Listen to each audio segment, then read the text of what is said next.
처음에 제가 전화 상담으로 처음에 요청을 드렸었는데 네. 이 이전에 몇 이제 뭐 말씀드리긴 어렵지만 몇 분은 거절하셨어요. 네, 근데 변호사님은 포기하지 않고 바로 도와주셔서 너무 감사하다는 생각이 들어요. 몇 분이 거절을 하셨어요? 네, 좀 너무 사회적인 시선이 있는 사안이라서. 네 그런 것 같아요. 네, 그쪽 관련은 안 받는다라고 죄송하다고 그러더라고요. 아니 변호사가 의뢰인을 포기하는 게 말이 되나? 그거는 저는 있을 수가 없다고 생각하는데 같이 한번 해보시죠. 편안하게 뭐 말씀해 주시면 되고, 일단은 크게 두 가지로 제가 여쭤볼 거예요. 그때 우리 당시 구속영장 실질심사가 어땠는지, 그 안에서 판사님이 어떤 것들을 물어보셨는지, 그런 것들 있잖아요. 구속영장 실질심사 과정이 조금 어땠나요? 느끼기 처음 가보신 거잖아요. 엄숙하고 좀 네. 무거운. 법정 들어가기 전에 대기하는 공간이 있었잖아요. 네, 대기하는 공간에서는 조금 분위기가 어떠셨어요? 좀 많이 조용한 편이었고 음, 그러고 이제 심사를 기다리는 동안 이제 앞에서 뭐 수갑 채워서 그렇죠. 나가고 막 포승줄 채우고, 그죠? 네 그런 네. 보니까 좀 떨리고 심란하잖아요, 그죠? 기분이 좋지 않더라고요. 지금 느낌은 어떠신가요? 어쨌거나 우리가 구속영장 기각으로 나오셨는데. 일단은 네. 나올 수 있어서 네. 좀 많이 다행인 것 같고 음, 유치장에서 대기하는 동안 좀 그쵸. 마음이 너무 불편했어가지고 네. 무섭기도 했고 네. 유치장 대기는 어떻게 하고 계셨어요? 도주 우려 있다고 하면서 끝까지 경찰에서 수갑 채워가지고 이동을 했잖아요. 네 유치장에서는 어떻게 하고 계셨어요?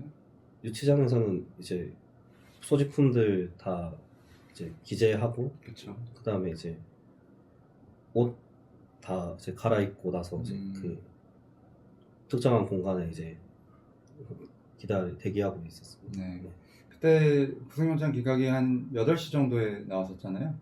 네, 8시 네. 정도였던 것 같아요. 그때 저도 이제 수사님한테 빨리 전화해가지고 뭐 기각 나온 거 맞냐 뭐 재차 확인하고 그랬었는데, 그때 이후에 그러면은 바로 이제 석방 절차를 밟는 거잖아요, 그죠? 네. 석방 절차 밟으실 때는 뭐 특별히 불편하고 하신 건 없었죠? 따로 그런 건 네. 없었고 그때부터는 이제 뭐 완전히 자유의 몸이 되는 거니까, 그죠? 네. 네. 그때 당시에 그 검찰 측 주장 혹시 기억나세요? 영장 실질심사 할 때. 제가 이제 회사를 제대로 뭐 설명 못한다 뭐 이런 것도 있었고 그 판사님이 물어보시는 답변을 제대로 답변을 잘 하지를 못하셨던 부분이 있잖아요. 네. 그때 이제 제가 사전에 뭐 말씀드렸던 부분도 있긴 했지만, 어쨌거나 제가 판사님한테 양해를 구하고 일정 부분은 대신 답변을 드렸잖아요. 그랬을 때 이제 그 답변을 듣고 우리가 다시 대답하신 부분도 분명히 있었을 것 같은데, 예를 들어서 판사님께서 여전히 부정선거가 있다고 생각을 하느냐, 아니면 어떤 계기로 그 시위를 하게 됐느냐 등등 되게 질문 많았잖아요. 좀 어떠셨어요? 만약에 변호인 없이 혼자 가셨으면 어땠을 것 같아요? 그냥 아무 말도 못하고 그대로 그냥 구속됐을 것 같아요. 대답도 못했을 것 맞아. 같아요. 그때 근데 우리가 대답을 잘 못하셨잖아요. 네. 이게 혹시 뭐 너무 긴장되셔가지고 그랬던 걸까요? 그런 자리가 처음이기도 했고 앞에서 이제 그걸 다 보고 들어가다 보니까 좀 많이 떨렸던 것도 있는 것 같고 그래서 좀 그쵸. 판사님 눈을 못 마주치시더라고요. 네. 그래도 그 영장 담당 판사님 정도면 되게 나이스하게 해주신 정도거든요. 네. 원래는 되게 좀 막 그렇게 하시는 분들도 있는데, 약간 이제 검찰 측 주장은 제가 그때 당시에 이제 기자님하고 이제 이야기하다가 제가 문자로 남겨놓은 게 있어요. 네. 이제 검찰 측 주장은 이랬습니다. 본건 범행은 중대한 범죄로 자칫 사회질서 전반을 해치는 범죄가 될 수 있었다. 과거 서부지방법원 사태와 같이 비화될 가능성이 충분히 있었고, 그 다음에 우리가 그 나머지 피의자 2명하고 전체적인 공모가 있었다고 봐야 된다. 그리고 죄질 역시 몹시 나쁘고 생산직 근로자로 경제적으로 어려움이 있기 때문에 도주의 우려가 존재한다. 이렇게 이야기를 했었거든요. 근데 이게 지금 하나하나 다 맞지가 않아요. 지금 이게 사회질서 전반을 해치려고 한 게 아니고, 우리가 잘못된 사회질서 전반에 대해서 경고를 하고자 시민으로서 이제 시위를 한 거였고, 물론 우리가 경찰관에게 물리력을 행사한 사실에 대해서 뭐 부인한다거나 그게 잘했다거나 하는 건 아니에요. 네. 근데 그 경위 자체는 그렇다는 거고, 그 다음에 지금 서부지방법원 사태와 같이 일종의 뭐 비화될 가능성은 거의 없다고 봐야 되잖아요. 지금 올림픽공원에서 이제 평화로운 방법으로 시위가 이루어지고 있고, 네. 그 다음에 전체적인 공모 전혀 없었고, 네. 그 세 분이서 그날 처음 보신 분들이고, 네. 그 다음에 마찬가지로 우리가 뭐 생산직 근로자로 경제적으로 어려움이 있다. 이거는 제가 봤을 때는 전혀 아니고, 설령 경제적으로 어려움이 있다고 하더라도 도저히 우리가 반드시 존재한다고 볼 수는 없잖아요. 네, 맞습니다. 네. 생산직 근로자라고 해서 경제적으로 무조건 어려움이 있고, 또 그렇다고 해서 무조건 도저히 우려가 있다? 그거는 좀 아닌 것 같고요.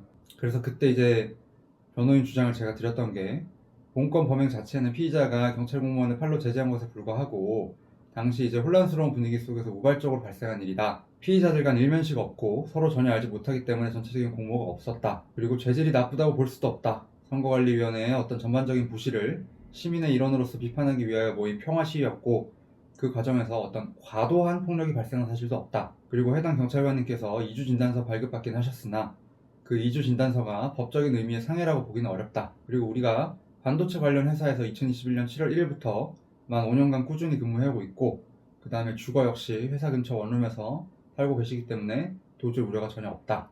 이렇게 제가 말씀을 드렸어요. 그죠? 네, 맞습니다. 네.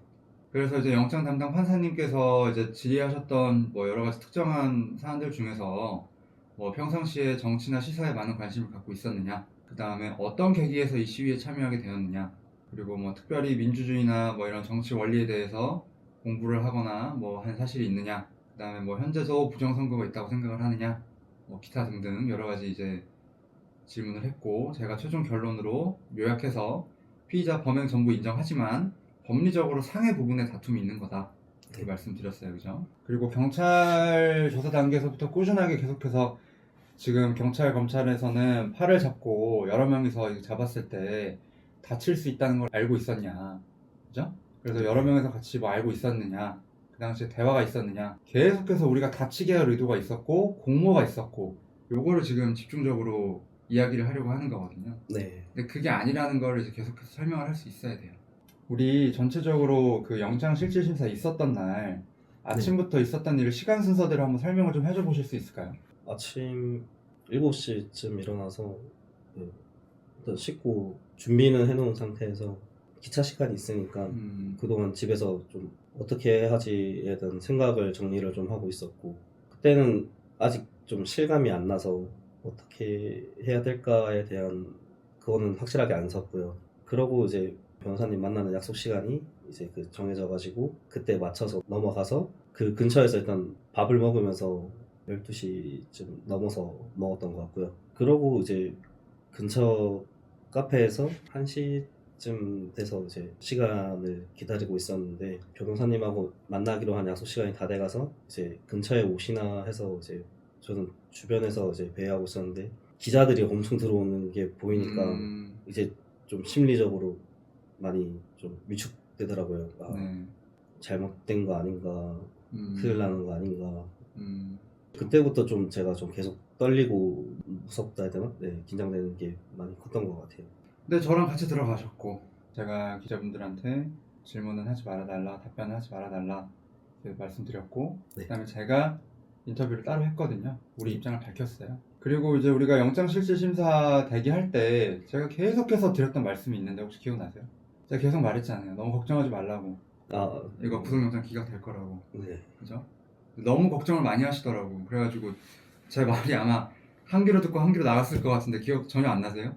우리가 대기가 길었잖아요. 거의 2시에 들어가가지고 1시간 1시간 반 넘게 대기를 했으니까. 네. 그죠? 기억이 났다가 그냥 또 불안하다 이거에 또 바뀌었다가 그때마다 그래서 변호사님 오셔서 알려주셨는데, 그리고 제가 무슨 태도로 가야 된다, 어떤 답변 드려야 된다, 그것도 제가 뭐 한 30분마다 계속 말씀드렸잖아요. 그죠? 네, 맞습니다. 네. 그게 좀 도움이 됐나요? 말씀해 주신 것도 도움이 됐는데 제가 일단 너무 떨고 있었고 아, 그래서 네.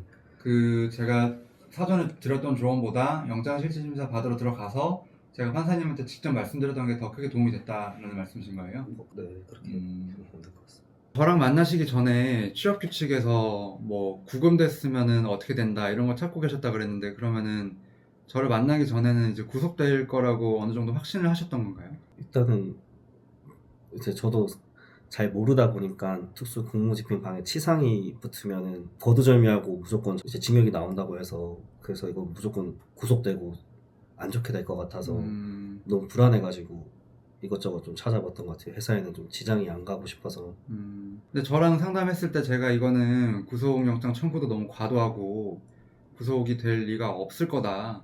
걱정하지 마라. 이렇게 말씀드렸잖아요. 네. 그랬을 때는 좀 어떻게 생각이 바뀌셨나요? 처음에는 정말 맞을까 하는 좀 그런 생각도 있었는데 법에 잘 아시는 분이 확실하게 얘기를 해주시니까 마음이 좀 놓아지는 거는 좀 있었던 것 같아요. 그리고 이제 뭐 실제로 결과도 좋게 나왔고, 그죠? 네. 네.